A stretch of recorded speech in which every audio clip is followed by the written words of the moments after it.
observing all precautions to remain preserved during the days. So I welcome you to our noonday Bible study here coming from the First Missionary Baptist Church of Huntsville, Alabama. Invite you to invite your friends, your families, other guests to join in so that we can be blessed together in dialogue and in conversation. Over the last 2 weeks, plus the Easter sermon, I've tried to really marshal this, the biblical concept of rest, of refreshment, of restoration that flows from the theme of Sabbath day, sabbatical year, and Jubilee. So I want to end our three-part series on all things rest today with a recap, but also a way of tying in together the various parts and principles that we have really marshaled over the course of these few weeks. I certainly want to encourage you now as a pastoral check-in. If you have prayer concerns, you can type your prayer concerns in the comments section. I can see it here on the screen, and I can make note of the matters of concern that are on your heart, and we can lift them to God together in a moment of prayer and of intercession further on in our dialogue and hour of sharing. It's been an experience since we have not been together in person. It's really been a real difficult time, I'm sure, for each and every one of us, learning how to find a new rhythm of life and observing the kind of physical distancing that is required to get ahead of this particular pandemic and to come out better on the other side. And as I was leaving a meeting this morning and driving to the church in preparation for this hour, something just really came in my heart that I said, you know what, something good has got to come out of this, right? Something good has got to come out of this. This can't just be for nothing, where scores of thousands of lives are lost, and that we not change and not alter the way we behave and live in the culture. Certainly, COVID-19 has laid bare for all of us the fact that we lack the capacity and social infrastructure to respond to life and to be caring and compassionate for people who are vulnerable among us, people who are made to be vulnerable as a result of not having the adequate resources in order that their lives might flourish and be sustained. So all of us take a part in that and have to think through how our personal engagement with social systems either perpetuate those problems or become responses and solutions to the burgeoning crisis that is made very plain in our reality. So today, as a conversation partner, you've heard me over weeks and months invoke the name Howard Washington Thurman, who was a genius of the black church tradition. And Thurman's Meditations of the Heart is a text that over the last few days that I have found great in it great delight and a rich treasury of wisdom to walk us through the moment like this and he's going to be our conversation partner. Thurman died, I think, in 1980, thereabout. 2 years before I was born. But his wisdom is timeless, and still gives great comfort and counsel for our day, that through his meditations we can be blessed together. So if you would share some of your check-ins, just let me know how you're doing. I see Sister Cheryl Lund, Deborah Scruggs, Beverly Lampley, Tamika Love, Janice Hatcher. I see you on the screen checking in. If you would just share some of your prayer requests. Reverend Kim is watching the screen so that they might be lifted to us, some concerns or questions that you may have. All of those. LaDonna McCann, Reverend Erla Sue Lockhart, blessings to you. Hope you're staying safe these days. Maurice Rice and others who are coming in to the feed. Welcome to all of you. So let's bow in a moment of centering prayer as we begin our conversation together. So gracious God, be more than our guest. Be our guide. Reveal to us truth and principles, precepts that should order our steps and make us more faithful disciples to your call, to your cause in the world. Open the book and make it talk, so that we might be the better for our listening, for our contemplation, and for our surrender. Through Jesus Christ the Lord, we pray, amen. Amen. So over the course of these weeks, we've talked about Sabbath and laid forth that it's an occasion and an opportunity to cease the labor, to rest, and to pause. It's a necessary lull in human activity that gives us a breather so that we can reflect and remember, that we could center and focus ourselves, and that we could commit, recommit, and redirect our energy and our purpose toward things that are meaningful and productive. Sabbath is important because as Genesis 2 revealed to us, as we talked about it 2 weeks ago, the Sabbath rest honors the God of creation. The God of creation, who in the record of Genesis 1, of evening and morning, evening and morning, evening and morning, 6 days of that succession of periods of time of darkness and light, bringing forth creation, looking at creation and proclaiming and declaring it good, as reflecting God's creative splendor and purpose in the world. And as a result of it, after creation is made for the pleasure of God, God rests, or God ceases the work of creating, because it is in and of itself what God intends for it to be.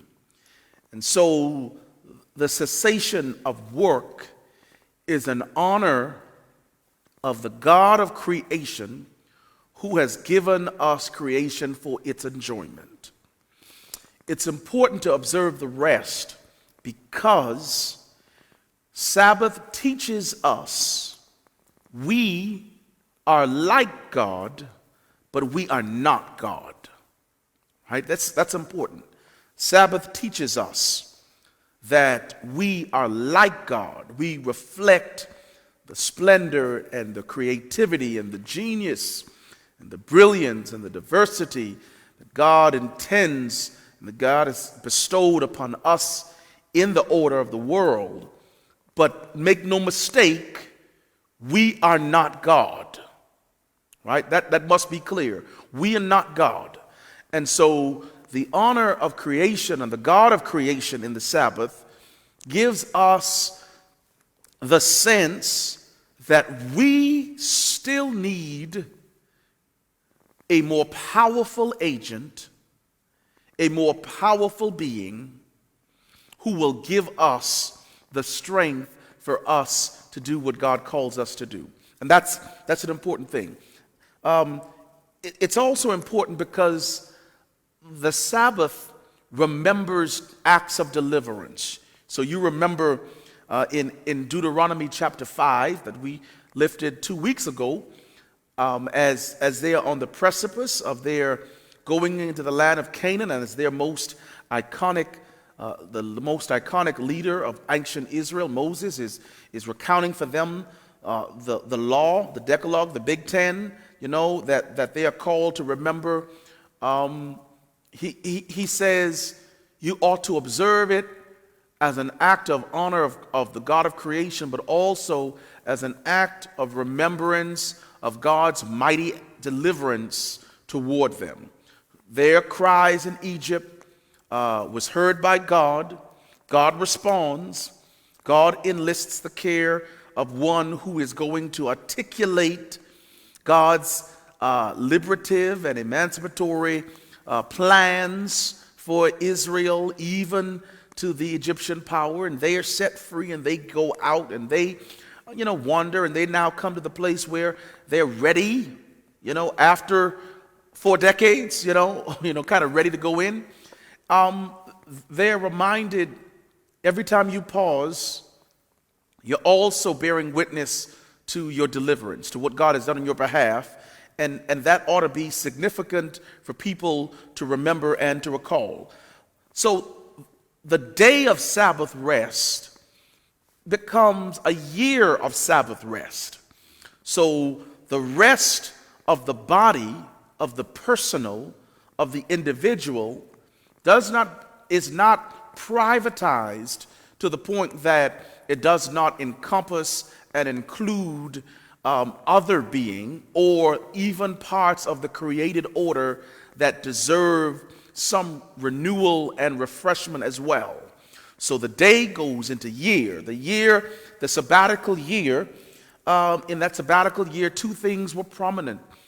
One, you let the land rest so that it can be restored and replenished and produce crop and fruit and vegetation that would be needed to sustain life. And then secondly, you would also release slaves. Anybody who fell into debt as a result of some issue of life, whether it's bad business practice or just something outside of their own control, they got a chance at being restarted and an opportunity to reset and to enjoy what God intends. So the release of slaves, the lying fallow of the land, it honors the land, and it also honors our inalienable freedom as human beings. Inalienable freedom as human beings. God created us to be free, for freedom, in freedom, right? To live free. And to live captive dishonors the God who created us to be free. Or to hold someone captive also dishonors the God who creates us to be free, right? I think we have to lay some theological markers down to appreciate the fact that God created us to be unfettered, to glorify God in the world as creative beings without inhibitions, without kinds of servitude to a system that won't affirm the inherent goodness of our humanity. And so, we're created to honor that freedom that God intends in the Sabbath year. And so the year of Jubilee is a year of ensuring a full practice out of 7 year cycles They would have in that 49th going into the 50th year a time where it is allowed to be done, really in a wider way based upon the demands and the dictates of God. So there are two things I think that the concept of Sabbath teaches us that is important. Two things important for us to really grasp. The demands of God are twofold, both action and fruition, right? Action and fruition. And another way of saying that is God demands of us both work and rest. Work and rest. Say it. Work and rest. Now, they ought to flow in rhythm and in tandem to appreciate what they mean. Now, there's this concept called the Protestant work ethic, right? The Protestant work ethic is this idea that our worth is derived almost exclusively from and by what it is that we do, our vocational or professional identity. And for the most part, when people are engaging each other in conversation for the first time, one of the questions that we ask, one another after, what's your name? Where are you from? We ask each other, what do you do? What do you do? What do you do? What do you do? Not who are you, but what do you do? And so we attach a great deal of significance to what it is that someone does. A great deal of significance. And we did it before the pandemic, right? We did it before the pandemic, in that many of the people who we are calling upon to perform essential functions and to sustain whatever semblance of normalcy that we want to enjoy, these were the folks we did not want to earn a living wage. These were the people who corporate interests were saying, yeah, if we give them a living wage, it would cut into our profits if we give them the guarantees of protections, of benefits. We'll have it. And yet we see how essential they are to our living, to the ways in which we have the ecosystem of our world. They are important. And so we have to really understand that work carries with it dignity, but to say this, that we are always more than what we do. And don't feel as though you are less because your work identity may not seem to be as glamorous as somebody else. You are more than just what you do. And don't attach the fullness of your sense of self to a job. Never do that. Because if that job goes away, God forbid, for whatever reason, you will lose your sense of identity in the loss of that particular position. You always ought to have a sense of yourself that is higher than just what it is that you do. You do this, but this does not fully define or exhaust your identity under the gaze of God and eternity. You are more than that. But also, a part of that is also for us to realize that even though we work, we don't produce everything that we need, right? That's why rest is important, because rest gives us the opportunity to pause long enough to reflect on what we have done and to consider what we ought to do, right? If you're constantly working, and I know people who 7 days a week they are working, and it might be the sense of if I don't do it, it won't get done. I think you need to pause. Pause long enough, because the truth is, if you don't do it, someone else will pick it up, right? Pause long enough.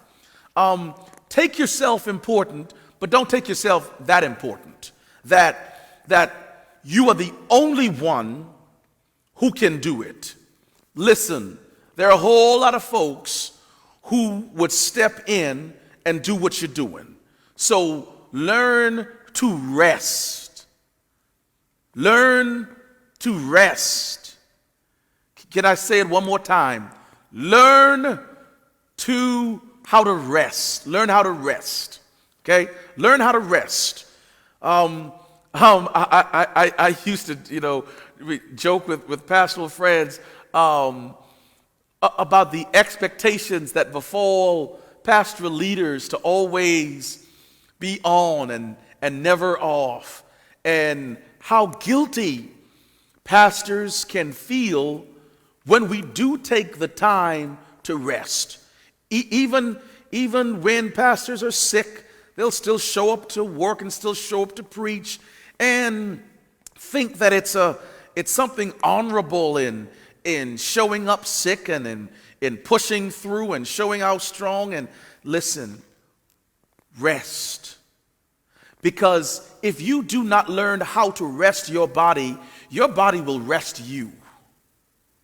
And be assured, when you are gone, the folks will gather at the church for the repast meal, eat fried chicken or baked chicken, some macaroni and cheese, some green beans, a roll, have some sweet tea, some lemonade, mix it, make an Arnold Palmer, and talk about who is going to fill your position, right?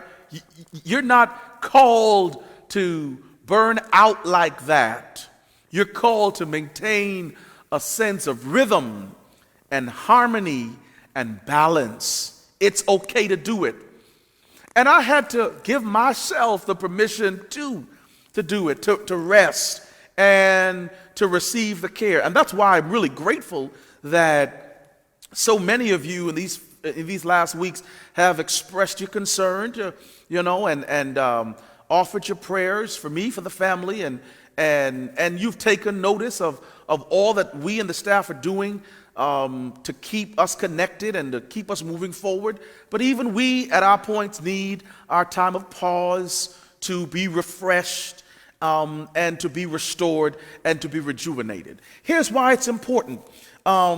Because in the rhythm of doing, if you don't take a time to be restored, you will run out of the supply. So if Jesus thought it important in the Gospels to find time to draw away by himself and to commune with the Father and to have the dialogue and to pray, then how much more important is it for you and I to be intentional and deliberate about setting aside the time when we are just gonna, just withdraw and retreat so that we can get what we need to have our spirits restored. So I want to think about this with you from a meditation that Thurman offers us in terms of the lull in the rhythm of doing it, that comes from the Meditations of the Heart. So on page 27 in this text, he's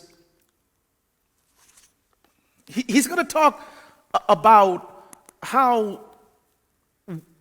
our lives and our calendars are so crowded that they crowd out space for the most important things. They crowd out the room that you need for prayer and for meditation, things that are important.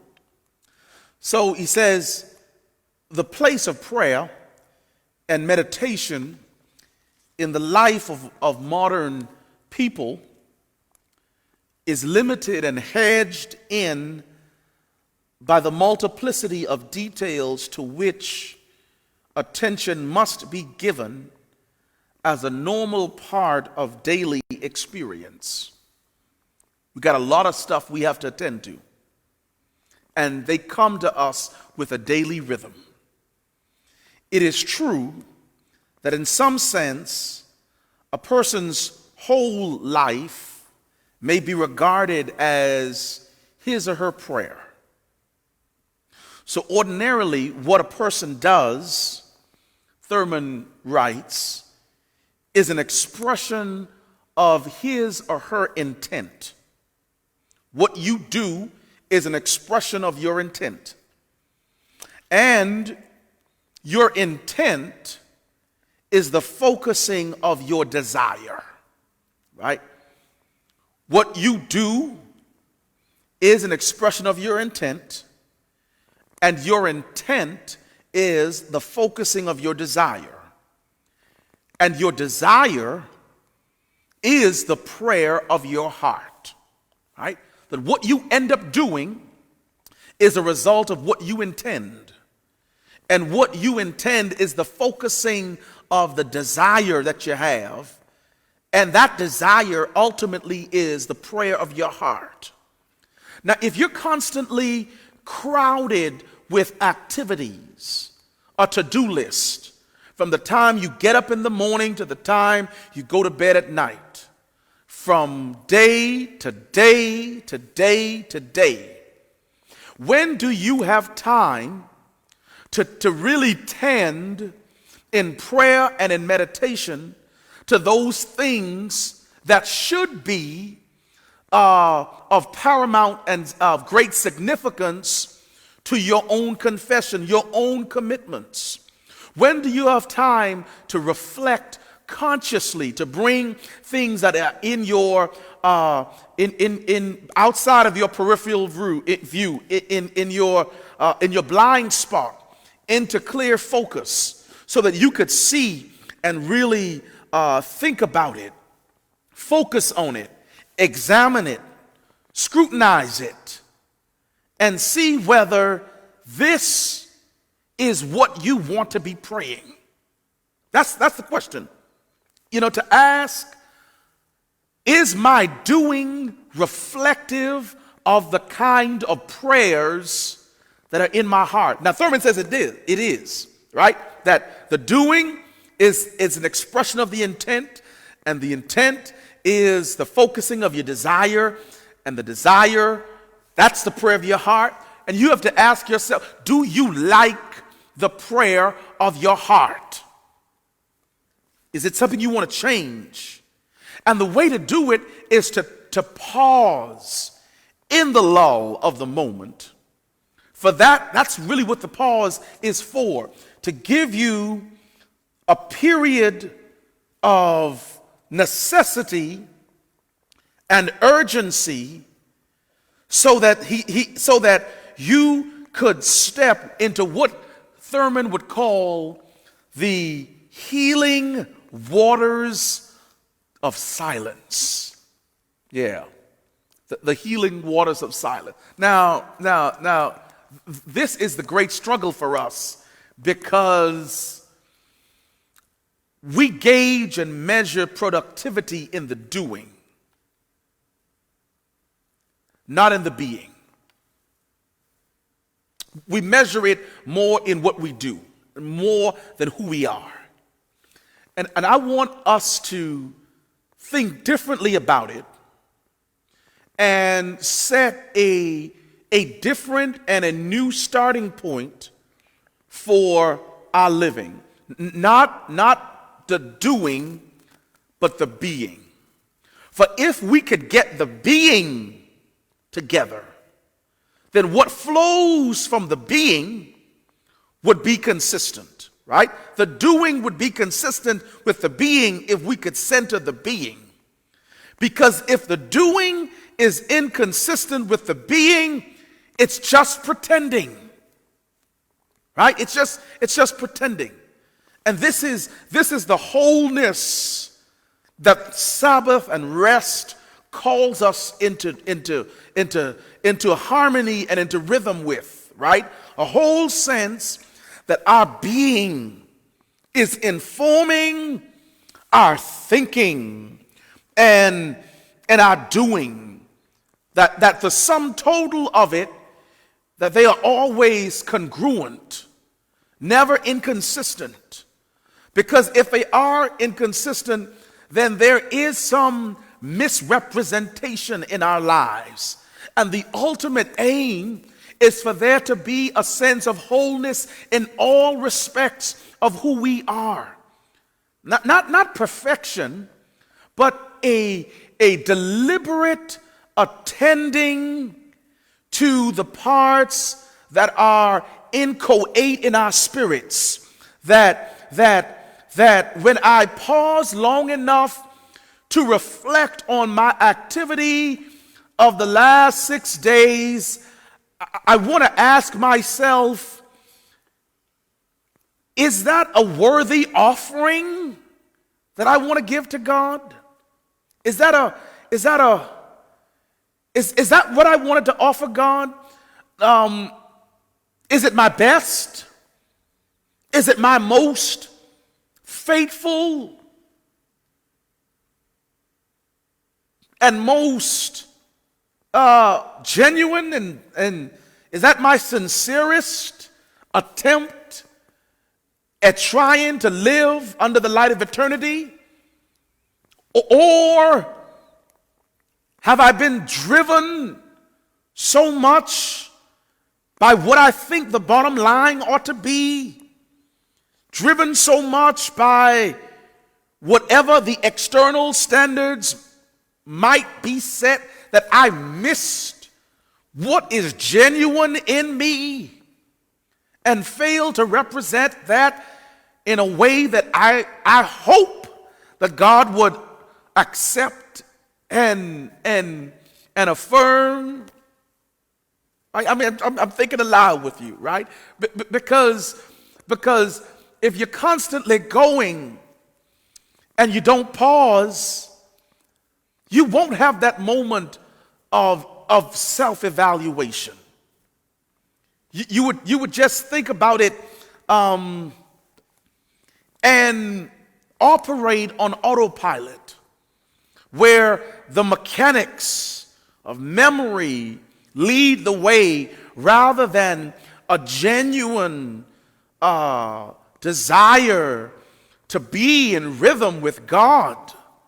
And when that's lacking, there's something doesn't sit right with us. Something doesn't sit right with us, and we've got to attend to that in a significant way.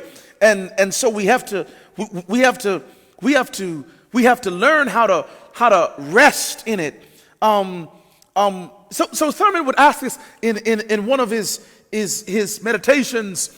What if music never observed any at eighth notes and just never pausing, never breaking, never observing what you need constantly, just in your face? You can't survive like that. And neither can you appreciate the melody, the harmony, and the beauty in the music if it's constantly upon you. I guess that's why in the black church tradition we slow some songs down, right? So that we could feel it, right? You go to a church of our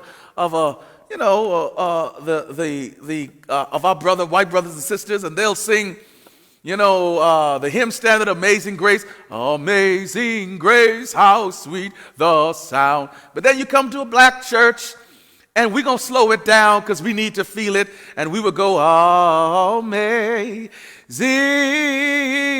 Grace. Yeah, because we want to feel it, right?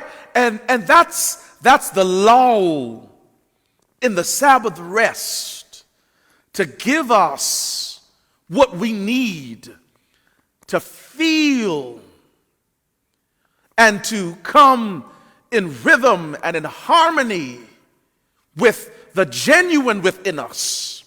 That's the ultimate goal, to come in harmony with the genuine within you and with the rhythm of the genuine of God, who is both transcendent and immanent, right? Both transcendent above us and both right next to us, right? That's what Thurman is asking us, that there is a necessity for it.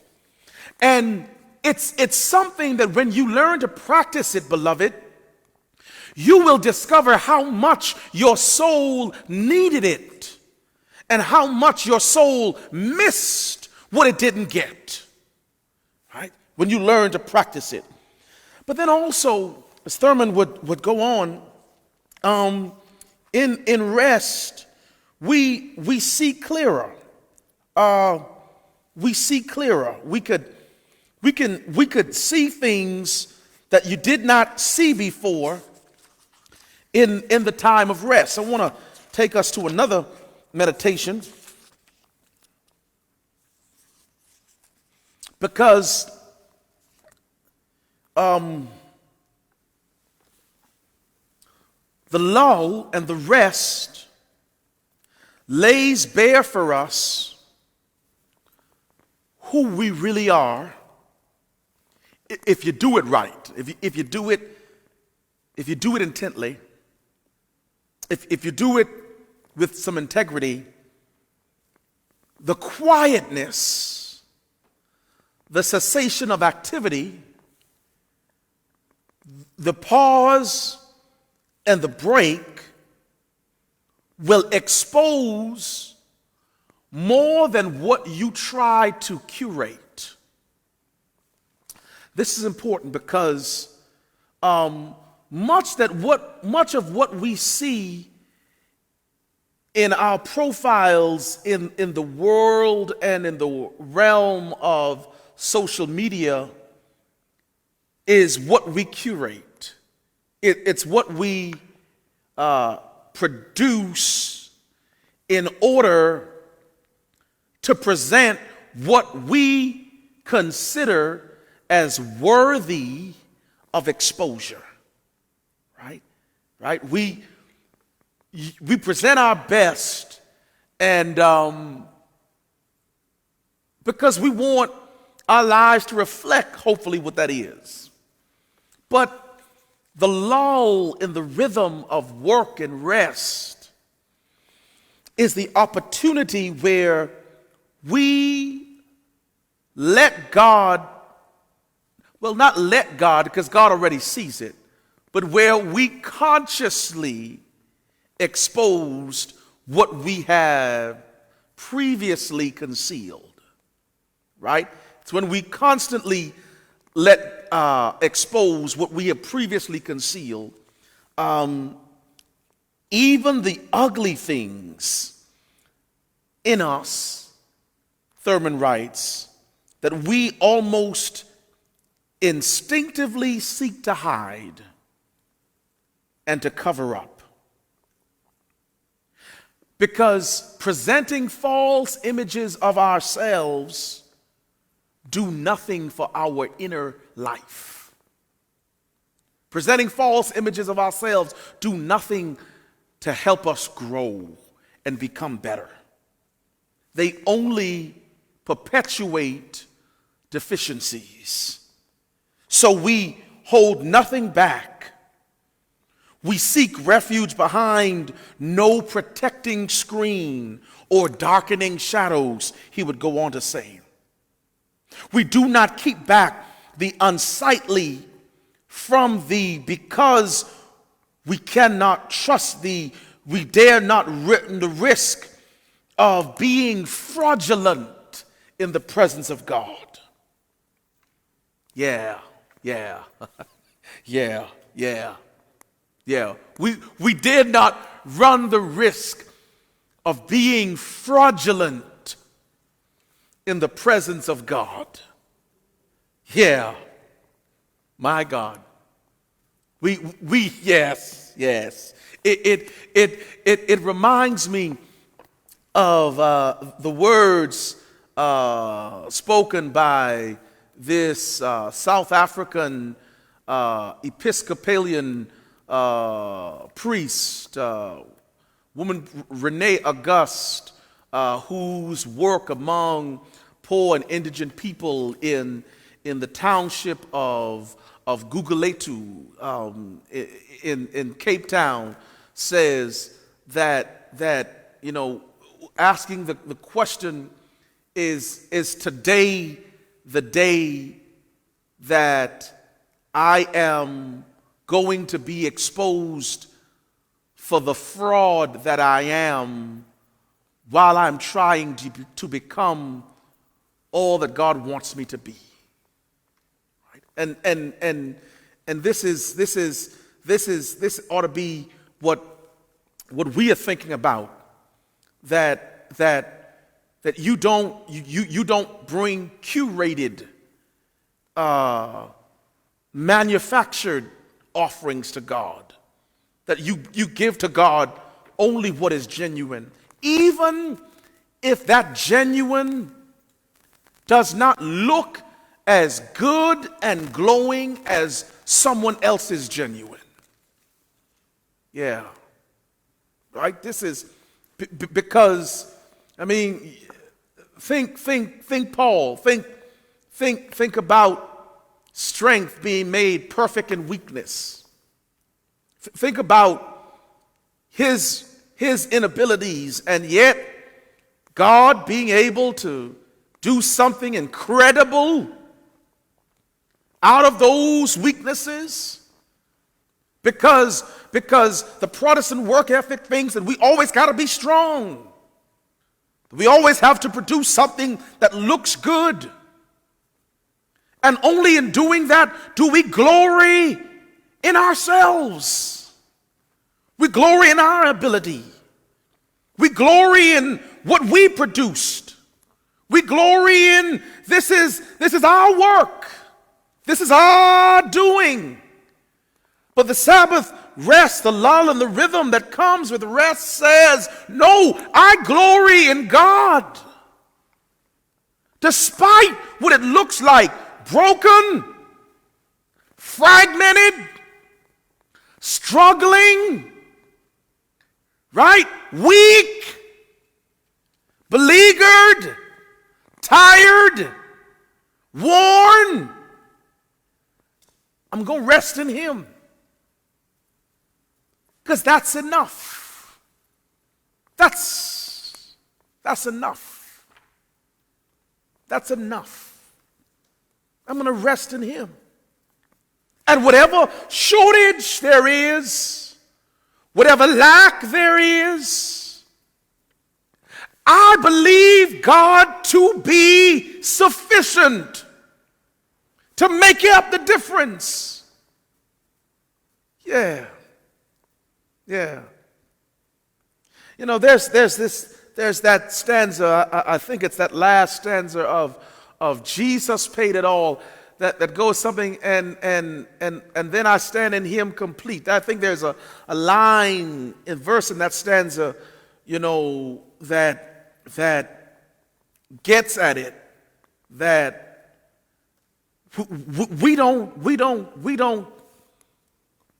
have all we need, y'all. And that we have to depend and rely on God. We don't have it all, right?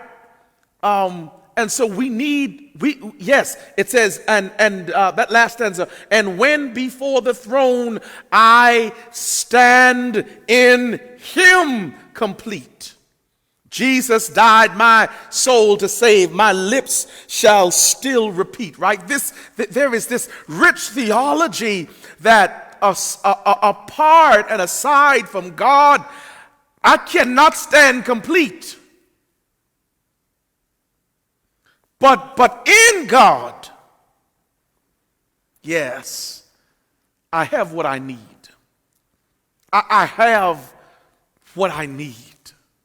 Right? I just want to go one more. But then also, Thurman would teach us. Yes, he would teach us that in rest, we'll see some things clearer. But in rest, we'll come closest to seeing the vision of God. Now, I'm going to say something here that's going to be controversial. And I'm not necessarily trying to be a gadfly. I'm just making an observation. I don't like listening to people who constantly trying to tell me what God is saying when they don't take any moment for pause and reflection. And I don't. Someone who doesn't demonstrate a sense of dependency and humility to wait long enough to hear what God is saying, but who are constantly shooting off at the mouth, constantly dispensing wisdom and advice and trying to tell you what you ought to do when they don't live on your street. They don't walk in your shoes. But in the lull and in the moments of meditation and prayer that comes with the rest and the refreshment of the Sabbath, what we get is an opportunity to come close to God for a couple of reasons. One, we want to make sure that with the passing of every day, we are not just caught up in life's rat race. That we are actually doing something that has some purpose and some larger meaning behind it. Right? That the plans and the purposes of our lives are structured in some divine providence. Yeah. That each part of my being and doing is leading me into a greater awareness of how God is using my life for purposes that God intends. Praise the Lord. Yeah. Right? And typically that's found in people who embrace their daily tasks as acts of worship and devotion to God, who meet and greet people on a daily basis as if they are entertaining angelic beings unaware, who see strangers as the Roman Catholic mystic Thomas Mertens, who is recorded and remembered of standing on a street corner in Louisville and seeing people pass him and looking upon these faces of strangers, and in every face Merton is seeing the face of Christ. My God, that's real. Of seeing in the face of the stranger the Christ you claim to love, so that if you deny in the stranger the dignity that comes with his or her humanity, you are devaluing your own confession and love of Jesus Christ. I know I'm not preaching today, but I'm just rather passionate about this here, because that's real. So before coming to the study today, I was with some pastoral colleagues from across the greater Huntsville area, and we were, talking about how we might plan re-engagement and re-entry to our various campuses in the coming weeks, or at least a month or so, and I was happy to hear that these colleagues, white pastors, acknowledged the fact that people of color are disproportionately affected with COVID-19. Yeah.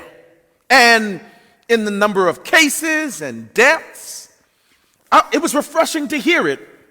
And so, having heard it, I said, okay, now let's take that step forward, because this is an opportunity for us as moral leaders to help the powers that be understand and appreciate the world that God intends for us to live in, where those inequities and those disparities do not persist, so that when something like this occurs, you don't have a segment of the population who is affected at alarming rates because there existed a social and a medical infrastructure that did not honor the inalienable rights of their humanity and insist that they be included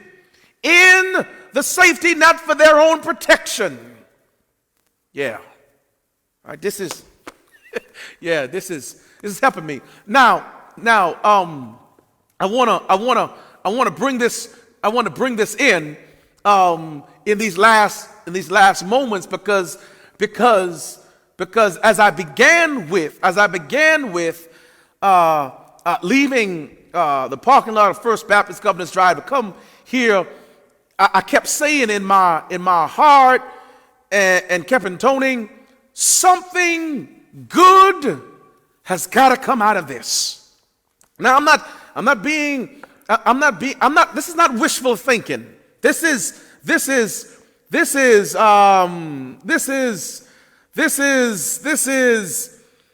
prophetic imagination at operation here, because deep down I'm a hope dealer. I'm a hope dealer. And hope is more than just optimism. It's more than just wishful thinking. It's grounded in the profound purposes of God, that ultimately God is going to work it out for God's glory and for our good. Right? So something good has got to come out of this. I think I got some questions or some prompts, but something good has got to come out of this. Something good has got to come out of this. Something good has got to come out of this. So there are a couple of prayer requests and prompts that we have. I really want you all. I want you to do a couple of things. I want you to do a couple of things, y'all. I want you to take seriously the imperative to rest. To rest. To rest. To rest. Set aside a day from sunset to the next day where you rest, where you turn the phone off and the TV off and disconnect the devices, and teach your children how to do it. That you practice some Sabbath, and you teach them to be still. Start out small, because if you haven't practiced it, it's gonna be difficult to catch the rhythm. Start out for 60 seconds and then go to 120 seconds, and then increase it gradually of being aware, and take notice of your breathing. And then let the incessant stream of thoughts start to dissipate and to fade. And then recall to mind the things that are good and lovely, that are sweet and pleasant. Lay bare yourself Because the inner life wants to lead in the moment of meditation anyway. It doesn't want just your lips moving.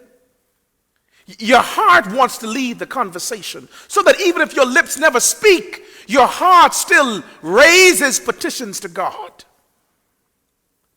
And in practicing that, I think we can get in rhythm and in harmony with God. There's some prayer requests that have come through. People want to pray for the final weeks of class for all students, for instructors and staff of all ages. It's been extraordinary days of learning how to do instruction online, and kudos to teachers and administrators and all those who are leading in instruction, to you students who have to make the modifications and the adjustments. Praying for children who are transitioning to middle school from elementary school. Listen, may God make that a smooth transition for you, so that you continue to grow in grace and in wisdom and in stature and in the fear of the Lord. Praying for Brother Marvin Booker and family, the death of his father last night in Kentucky due to COVID-19. Brother, listen, our hearts are broken with yours. We lift you before God and your family, that God would keep you and sustain you, is our prayer. Praying for Christine, Elaine, and family. Whatever your need, whatever your concerns are, may God give you in this hour every grace for you to be sustained. Praying for Carolyn and Eddie Williams, the death of their friend in Tyler, Texas, due to COVID-19. May God give you comfort and peace, even in the midst of this brokenness.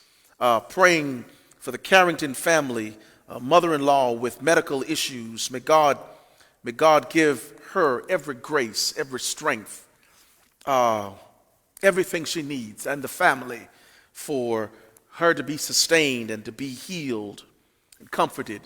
We're praying for so many others in our church family. Brother Clyde Shields, who had surgery this morning. We're praying for Sister Ruthie as she waits on him and wants to hear good news about his status. We're praying for Sister Gertha Thompson, who is in hospital. No calls and no visit at this time. Lift your prayer before God. Distance is always a challenge for us, but it is no challenge for God. Praying for Sister Odell Booker, who is also in hospital. Brother Dennis Smith, who is to have surgery in the coming days.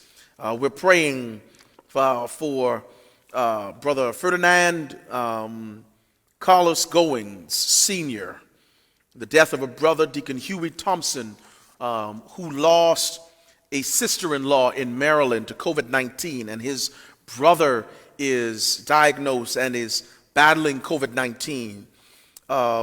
We're praying for Sister Dorothy Nicholson and the death of her aunt in New York City. My God. We're praying for Deacon Charlie Burris, the death of a loved one.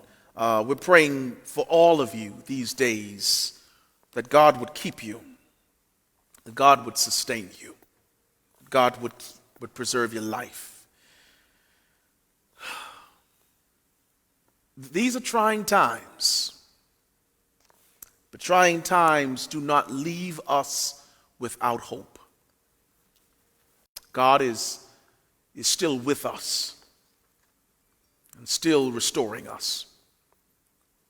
People are wondering what will we do as we continue to minister to the needs of our congregants through this unconventional means. But we are being drawn and knitted together even more now in spirit and in purpose.